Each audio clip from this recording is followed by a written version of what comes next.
So, let us start our journey by first focusing on the problem. A problem that needs to be solved, because in the end, that is why we apply intelligence for, right? When we have a problem, we are trying to seek various ways in which this can be solved. In this case, and in the case of your assignment, our problem is to get users engaged with the culture of the city of Valletta and the architecture of its buildings. The nature of intelligent environments has transformed with the impact of Web 2.0 and social media over the past years. The conceptualization of the user has changed from being a cog in an organizational machine to a partner in system interaction and an ultimate consumer, and more recently to a content creator and a task performer. This shift in paradigm has been tremendous. Within this shift, a strong new focus is that of user engagement through the system, which defines the phenomena of being captivated and motivated, not just about how a single interaction unfolds, but also about how and why people develop a relationship with a platform or service across multiple interactions. Artificial intelligence in digital games has developed in the last 40 years. It has a long and deep history with digital games. AI techniques in digital games evolved independently and differently from the academic AI research of science and engineering, which require functionality in the real world. Digital games have complex and large-scale virtual 2D and 3D worlds where game characters live in, recognize, make decisions, and design their motions to fit their environment. The digital world of games is larger, more complex, and more detailed than any other virtual world. It is the most suitable experimental field to study and evaluate AI technologies in the virtual world. The AI for a game character is called character AI, and its function is for characters to make decisions. This is much different from functional AI in academic research, and making a character means to create one whole intelligence. The other unique AIs are navigation AI, that analyzes and recognizes the environment of game world, and meta AI, which dynamically controls and changes the progress, the situation, and the drama of the game. These three AIs, namely character AI, navigation AI, and meta AI, cooperate with each other and develop one unified system to form a dynamic user experience. Professor Arend Hintze, a researcher from the Michigan State University, has in fact created an artificial intelligence system that will let video games adapt to a player's behavior to make games more challenging. Traditional AI systems are restricted to instructions, but this new system, created by him, gets more intelligent as gamers play, and the system gathers more data. One of the benefits for the player is that the game will continuously change, and therefore will continue to make the game challenging and entertaining. So what is the trend in AI research for games? Recently, in 2014, at the first day of Tomorrow Technology Conference, a researcher who is presenting this first encounter of an artificial intelligence system with Breakout. Breakout is a classic Atari game that was prototyped in 1975 by Steve Wozniak, the co-founder of Apple, with the assistance of Steve Jobs, the other co-founder of Apple. Breakout is basically a variant of Pong, where each player knocks bricks from a wall by hitting a ball against it.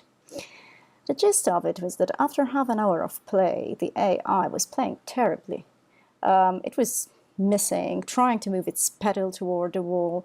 And apparently it was trying to learn the rudimentary rules of the game.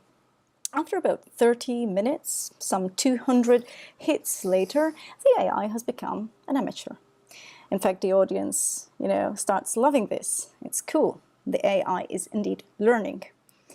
And then something happens, because after the 300th time, the AI has completely stopped missing the ball.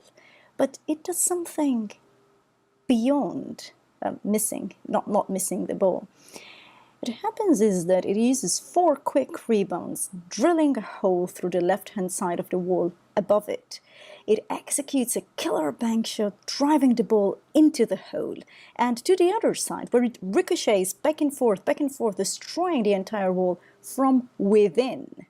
The audience was amazed. There was exclamation, there was applause going on. What happened is that hours after encountering its first video game, the AI not only beat humans at it, but it literally discovered a way of beating the game in a way that its creator never even imagined. So it learned something completely new. This shows some of the advances in AI technology when it comes to games and gameplay.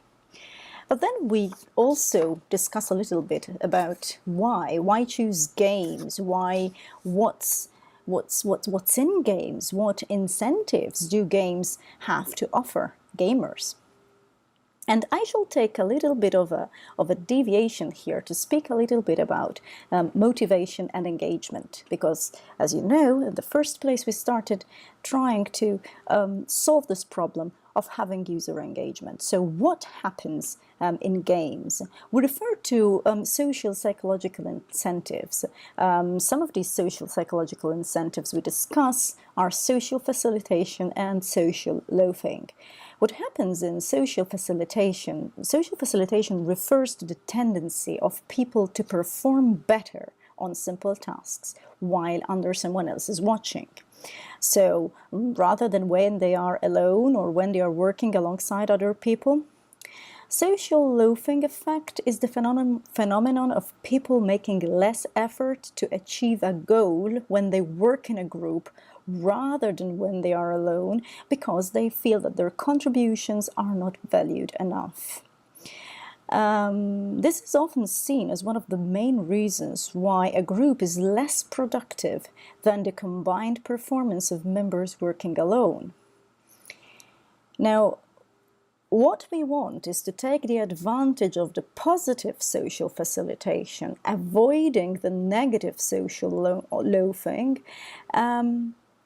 in a way that individuals' efforts are prominently displayed and individuals know that their work can be easily evaluated by others and the unique value of each individual's contribution is emphasized. And this is what happens in games. In games, we have people performing better as a team when games are designed to be co-collaborative. And we observe the phenomenon of people performing better when they are under the watchful eyes of their teammates, of their peers, of their colleagues within the game. It doesn't have to be that they're together physically present, but also virtually. So you get people waking up at odd hours of the night to be able to contribute to the team's effort to win the game, to strategically do maneuvers that can have their group win. That's the positive of social facilitation.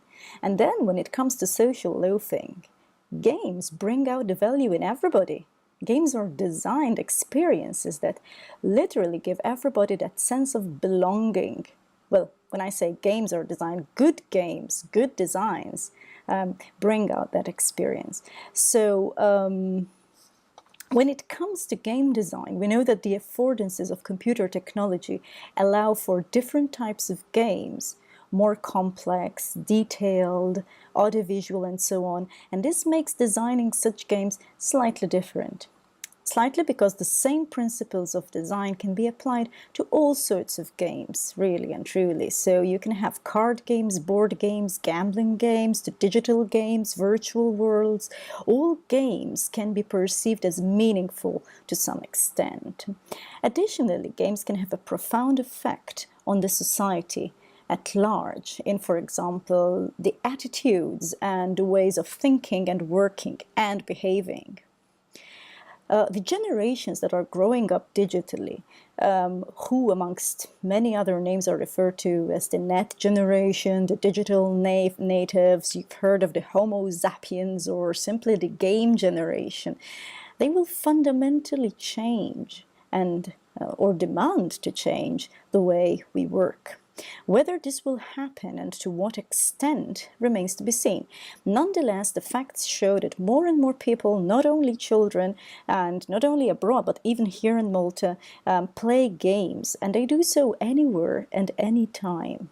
From playing a game on a mobile phone to spending some stolen moments at the office, or maybe when waiting to pick up the children, or just at home when you're relaxing at home. So many people keep playing these games, and what brings to mind is that these games have become more deeply embedded in the fabric of our everyday lives.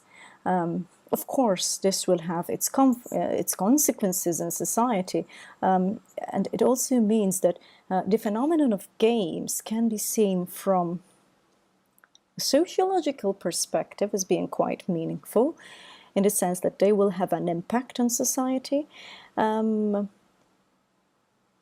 from a micro perspective as well. They will have an impact on the way the players and the gamers behave. Numerous authors have argued that people learn from playing games. Some of my favorite authors include Yi, for example, has found that players can improve their visual motor skills, their leadership skills, maybe increase the knowledge about history and civilizations and urban planning. Squire speaks a lot about this. It has also been found that this learning is useful in practice. For example, surgeons. We've seen plenty of games where surgeons play games, and research has reported that they perform better during actual surgery. And so this makes games meaningful beyond the game itself. Although some proof exists, it can always be questioned whether this learning is useful outside the game environment, while inside the game environment, learning is simply necessary. Games are, in fact, Coster here maybe can be referenced, and you can read a little bit more about the theory of fun. Coster describes these games as learning environments. Most games start with offering relatively easy and simple challenges, and they become more difficult along the way. To proceed, players have to get the necessary knowledge and skills of how to play the game. Simply said, they have to master the game. They are learning continuously. Therefore, when players indicate after defeating an enemy that they beat it, they're actually saying that they learned how to defeat the enemy. But to be able to do this, the environment itself, the game, needs to be meaningful. Players need to understand that they are required to defeat the enemy to proceed, and that they need to know how to do this.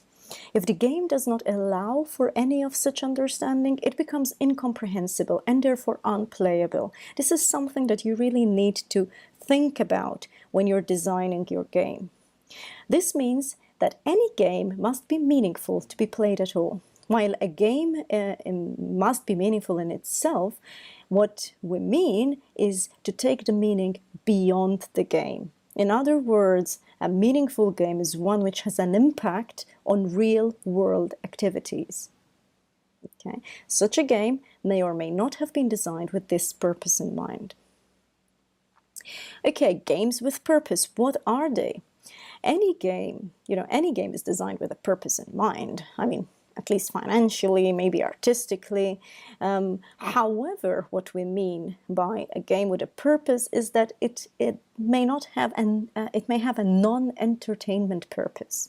Okay, maybe, and these are called serious games, by the way. Maybe a game that help people become more aware with, for example, social issues such as poverty. One such game that comes to mind is Darfur is Dying. There are games that deal with creating an awareness about immigration and the problems, the challenges people face. This game is called Papers, Please. It's quite a powerful game. There are other games that really help people connect walk in somebody else's shoes, to be able to understand more about the social issues that are affecting them, that are impinged on them. But then there are other games. For example, the most famous America's Army was a game used to try and recruit more people as part of the army. It succeeded. There was an influx of people joining the army following the game America's Army. People play it even for leisure. There are other games to improve search engines, games that use crowdsourcing, the power of the crowds to work collaboratively to solve problems in biological research and medicine. One such game that comes to mind is called Folded. So what will happen in this study unit in these 3 remaining weeks that are coming, excluding this week? We will focus on a specific framework that is used to design games for a specific purpose. So designing games as serious games. The framework I will speak about is Caspar Hartveld's triadic game design, built around 3 worlds of reality, meaning, and play. We shall be using Caspar Hartveld's design framework to apply it to the game that you are going to design and develop, to the city game, to the city serious game, Win the City. In this case, the 3 worlds that we shall be discussing are worlds that intersect, that run in parallel, and that are codependent.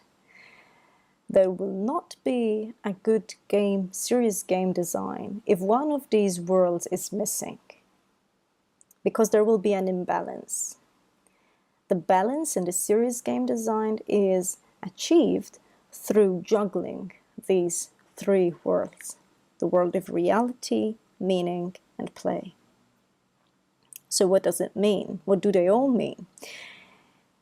In each of the following 3 weeks, we are going to delve more deeply into the world of reality, into the world of meaning, and into the world of play. And together, we shall try to see how theoretically they fit into practice with your project. So reality, well, games always somehow have a relation with the real world. If it is about games with a serious purpose, this connection should even be tighter, because in the end, the real world needs to be affected by the game. Reality could be represented by the stakeholders with their expertise and opinions from the real world, or can be seen as a representation of the real world inside the game. The word reality thus represents the real world and its model representation, the model reality in a game. It is grounded in the disciplines related to the subject matter. For example, in a game, we've got a serious game called Siren. And within this game, this project was called Siren, the game was called Village Voices, and the idea was about conflict resolution. So the real world is represented through this village, and you have the villagers trying to work together to be able to resolve conflicts and have their village thrive, be more successful. When you have another game, for example, there's another game for managing a university called Virtual U. There's public policy, management, and higher education involved. Aspects that are part of this world concern the problem that has to be dealt with, the factors involved, and their relationships, and the process of how these relationships will evolve over time. Criteria for evaluating this world would be the flexibility, the fidelity, and the validity applied to the real world situations. Meaning, the second world. Well, no game can be considered meaningless. Games, like other media, can have a profound effect on society at large and can be seen as cultural expressions in their own right. Players will definitely learn something in each game, whether hand-to-eye coordination skills, visual spatial skills, or an idea of, for example, how ancient Rome may have looked like. However, to intentionally achieve a meaningful effect beyond the game experience and something that is useful in the real world, there needs to be a more elaborate consideration of how this can be achieved. The world of meaning is thus concerned with the creation of value. It is related to the disciplines such as the learning sciences, psychology, semiotics. So here we're proposing values. So what the purpose of what the game needs to achieve, the strategy of how this purpose is going to be achieved, concrete operations that aim to achieve this purpose, what we in pedagogical jargon would call the learning objectives or the learning outcomes from the game. It is the world of teachers, of storytellers, and of people that know how to achieve a certain value. Play, the third concentric circle.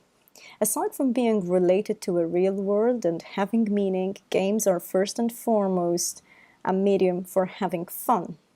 We most often and also quite recently started to referring to these types of games as playful experiences. We want to inject the play and the fun back into games with a specific purpose, or games for learning. Educational games have traditionally been associated with something that is boring, that people don't want to do, that people achieve nothing from. So what we want to do is think about the element of play and how these games can be highly interactive, can be highly engaging, and can immerse people into contexts, into environments, into situations. So how can this play be achieved? Okay, it can range from simple pick and click adventure games to multiplayer games, to online role-playing and multiplayer online role-playing games. So what you have to think about is the goal of the game, the gameplay through the challenges that the players will have to take, and the technology that will be needed to develop and play the game. What you need to think about, what you need to strive to think about, are the keywords of engagement, immersion, and fun. So we need to create a game concept that expresses what the game is about, and we need it to belong to the world of play. I already mentioned this, but it is important to stress the need for the balance of these three worlds. The act of balancing is what makes the design process so difficult. And this idea is to position the worlds in such a way that they support one another to create a single whole, a game that is able to achieve its serious purpose. When designing games, nobody wants to reinvent the wheel or make mistakes that would have been prevented, and everybody wants to practice to improve over time. So for this reason, we need to consider methods, techniques, principles, procedures, theories, and approaches. This is why we will also make reference to readings to see and note what has already been done in this sphere, and what worked, what didn't work, and how to make yours work better. All of these three worlds, reality, meaning, and play, are equally important, and they will constitute the design space of your game development. Of course, this creation will not come without any difficulty, because aside from solutions, the design space is also occupied by problems.